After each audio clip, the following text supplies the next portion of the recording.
Sure, not now. I'm in Not college, right Brewski. now. Don't play with it. Don't play with it.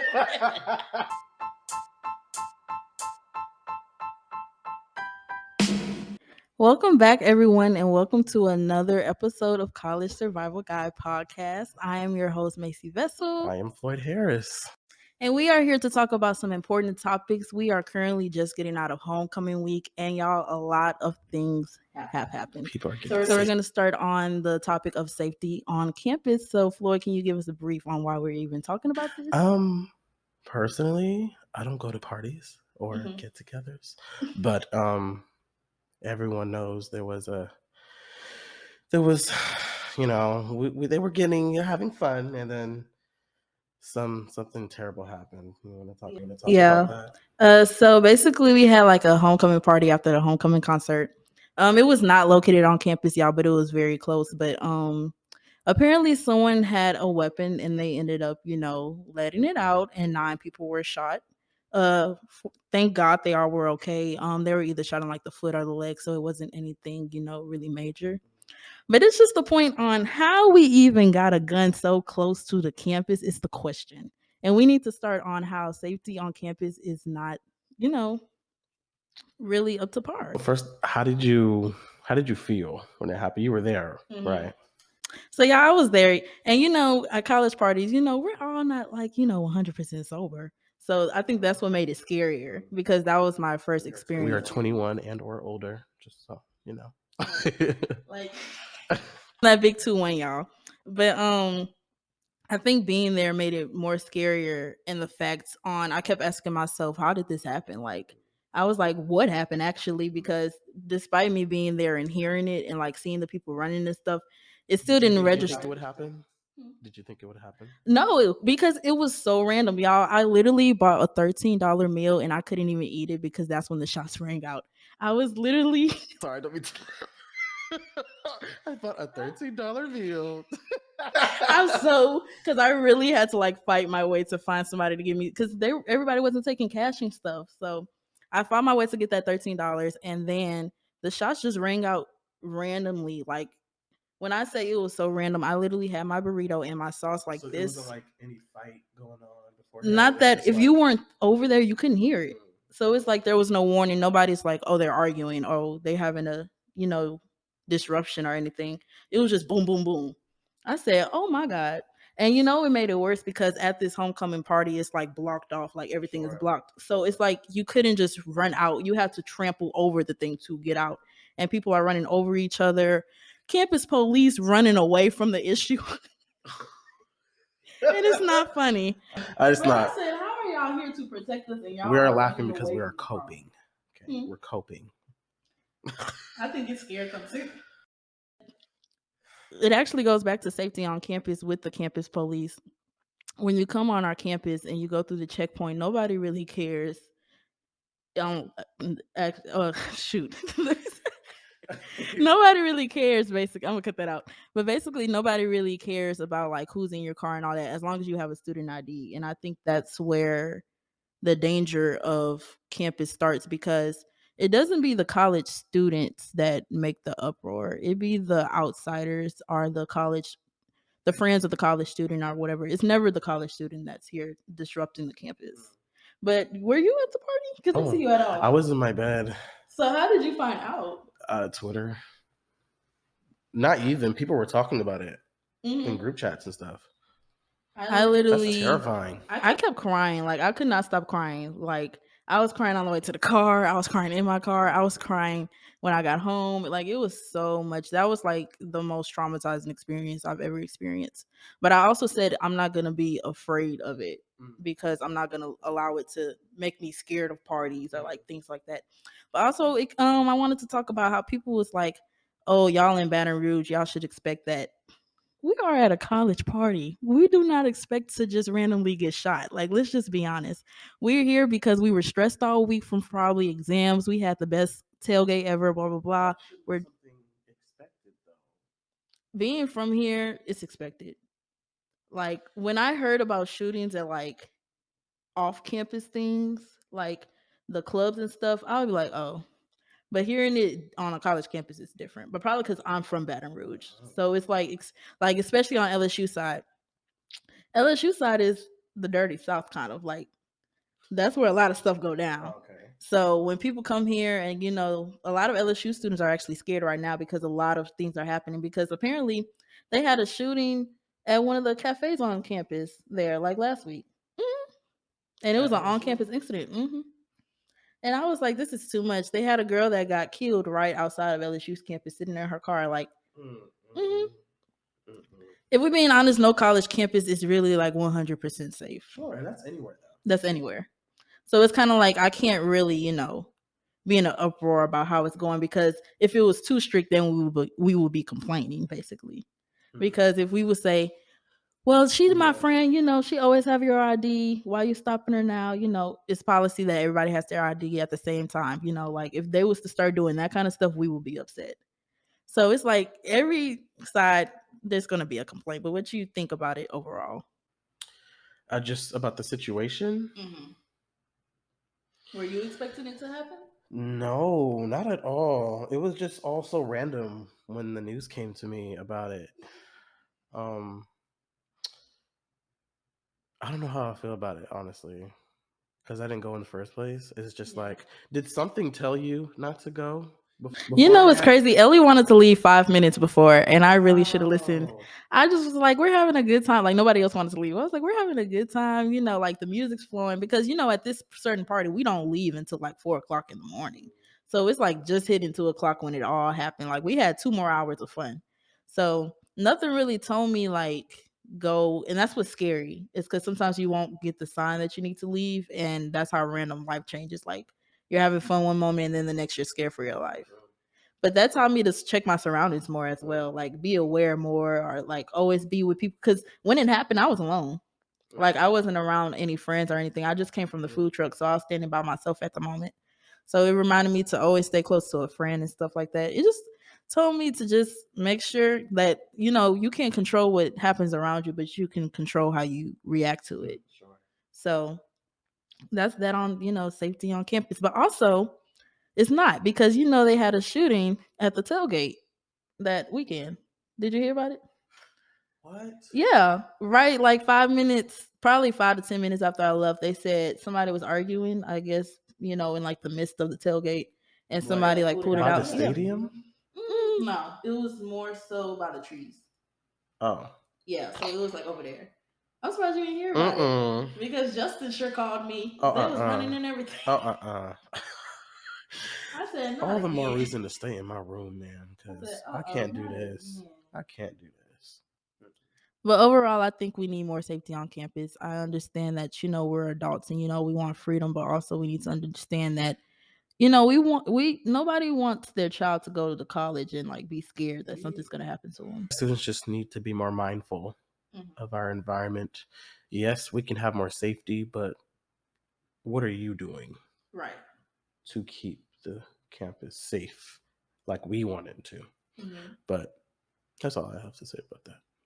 Well, yeah, make sure y'all leave y'all, comments down below if you're watching on YouTube. And we're going to go start with campus politics.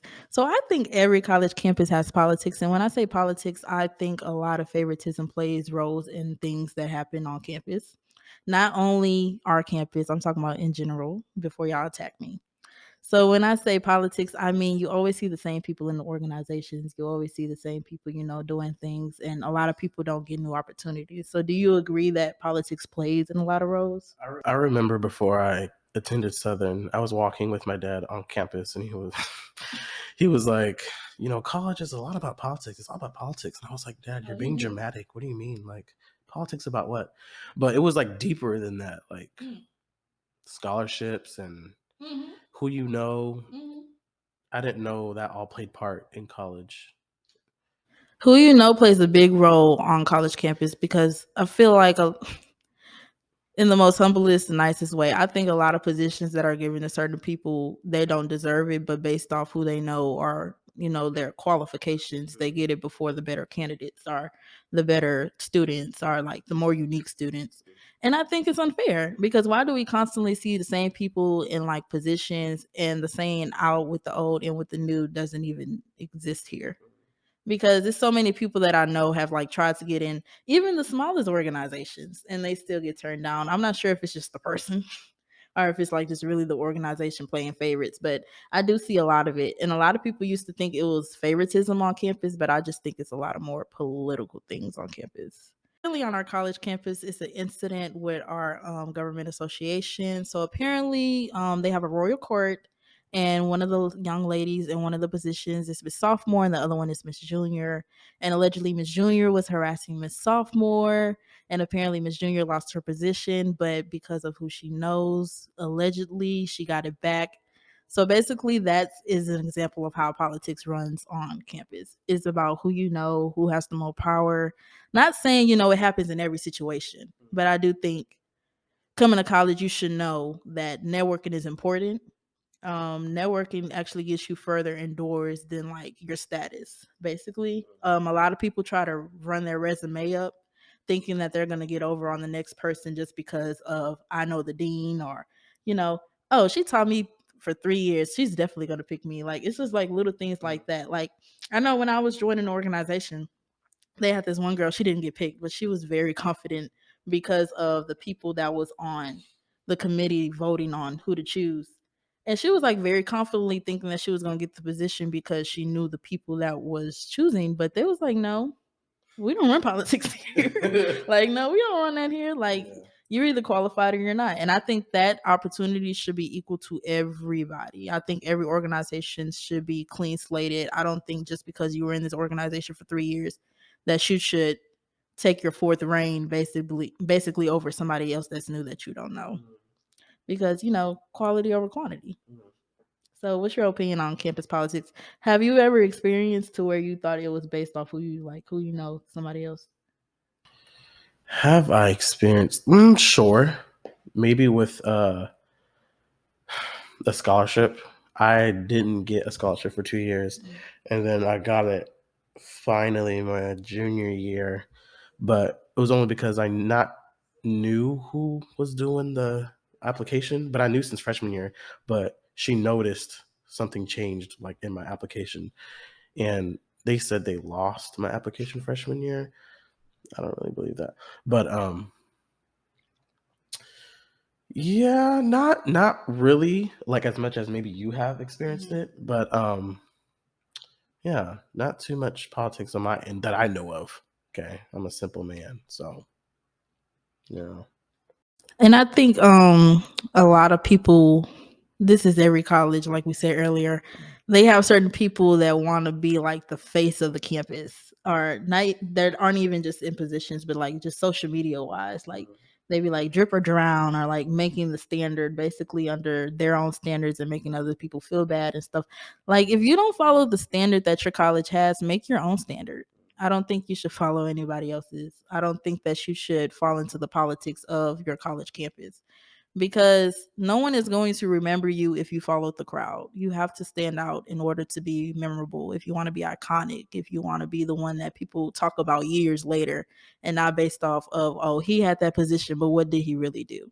You always want to make that impact, and you don't have to be a part of organizations to do that. And, a lot of prime examples, me and Floyd are two prime examples right here. So, if you want to go for things that, don't fit the narrative of what others are doing, start it. And do it because you want to, not Yes. because oh, I want what she has, or that looks great to have. I want to do that. Do it because you want to do it. Because you're passionate about it. Mm-hmm.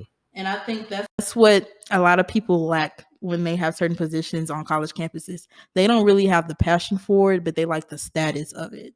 Because a lot of things and a lot of situations, I don't feel like the students were heard or seen as much as we should have been because of a lot of things, because they try to sweep under the rug based off politics.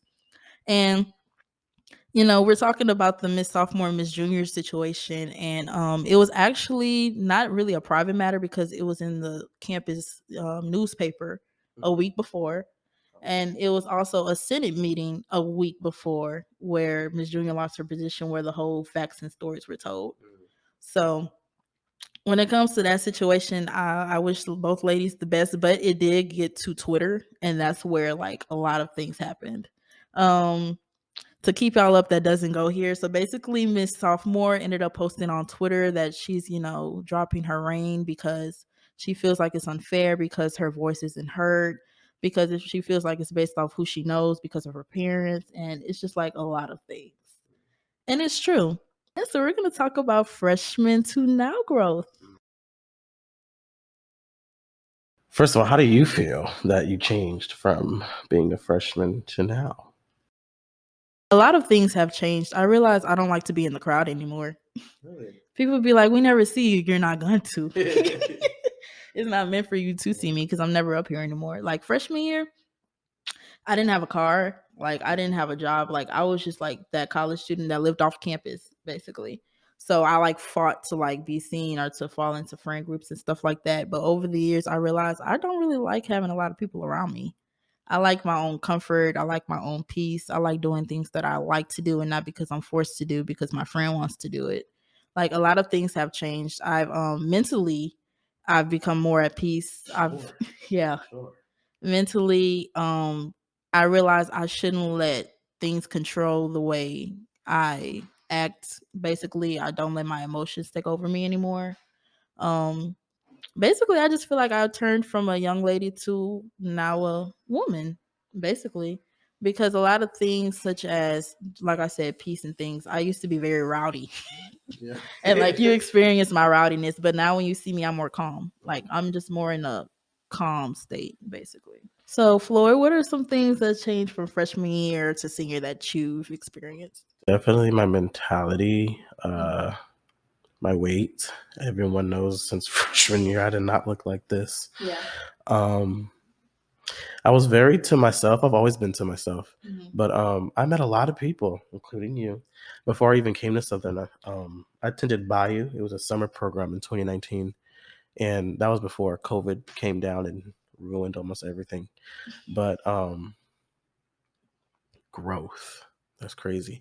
I didn't know this campus at all. So everything was new. So I'm thinking like everything is big and oh, they have this and they have that. This is really cool. But once you stay here for a little while, it's just like, oh. A little Bayou. A little Bayou.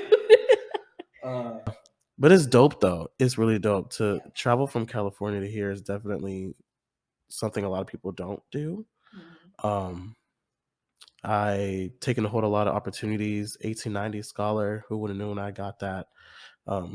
Greek, Code Blue, Macy VTV. So I'm just taking a hold of these opportunities. I'm doing it because I want to, not because I'm forced to. Or Macy said, Floyd, I really, Floyd, you don't have to do it if you don't want to. I'm like, Macy, I told Macy I really wanted to do this podcast. And I wanted to make sure I wouldn't get on his nerves about it, y'all. I was like, please let it be 50-50. Need a podcast, like seriously need a podcast. But I definitely have more confidence from since I was a freshman.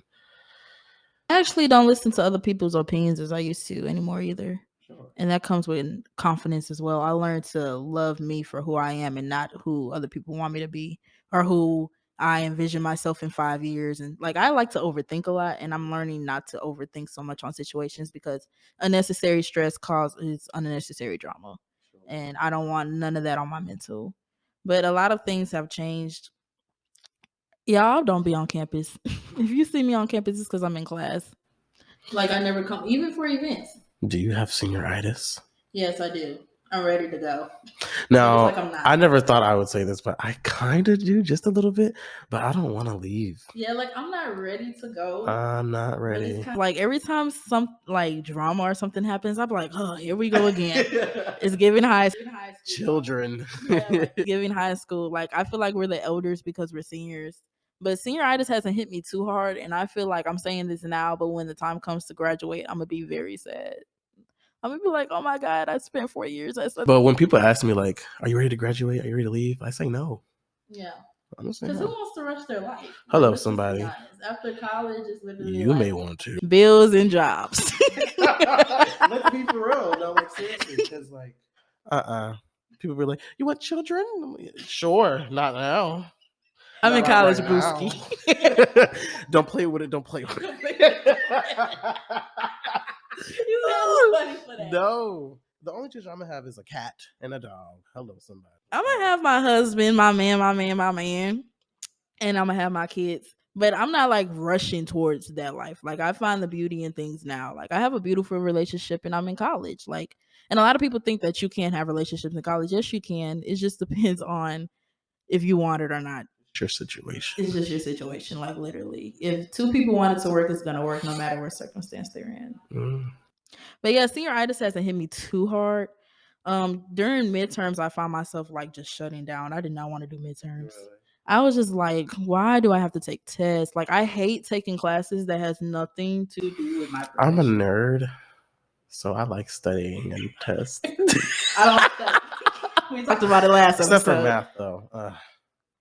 Math gives me a headache.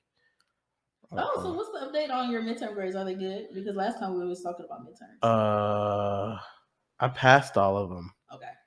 That's good. I did too. Passed all of them.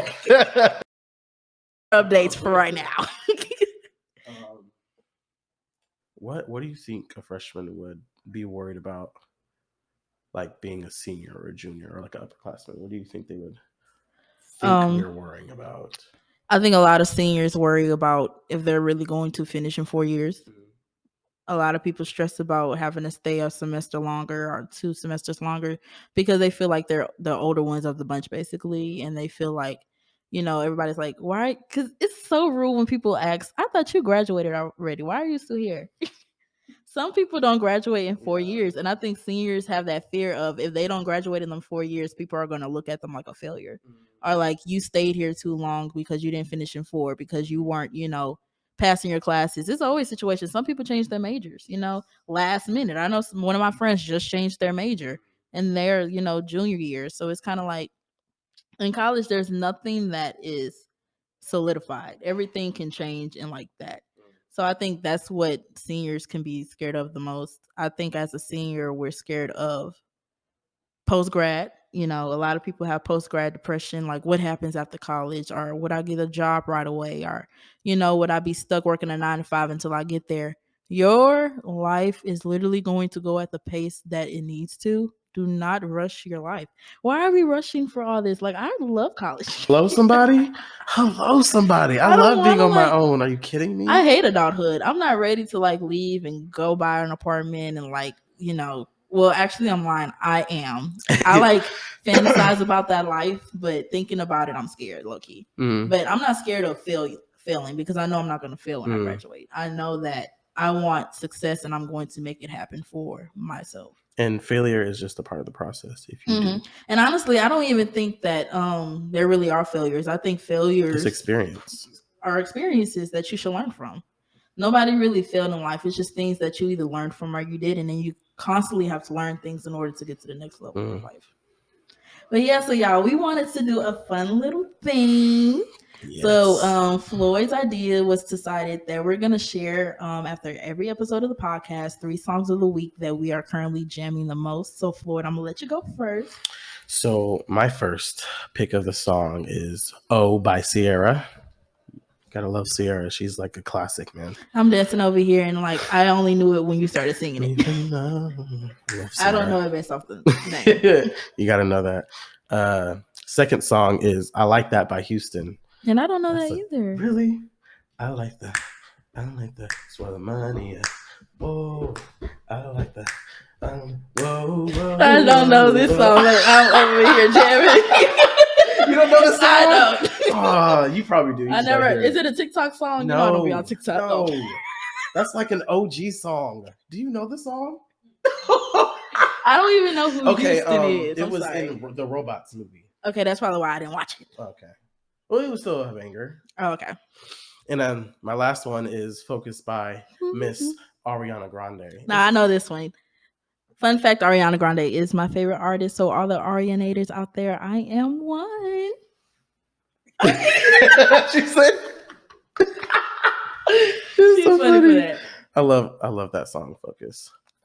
So y'all, my 3 songs of the week. The first one is Lift Me Up by Rihanna. She is currently back in the studio finally. I haven't heard it yet.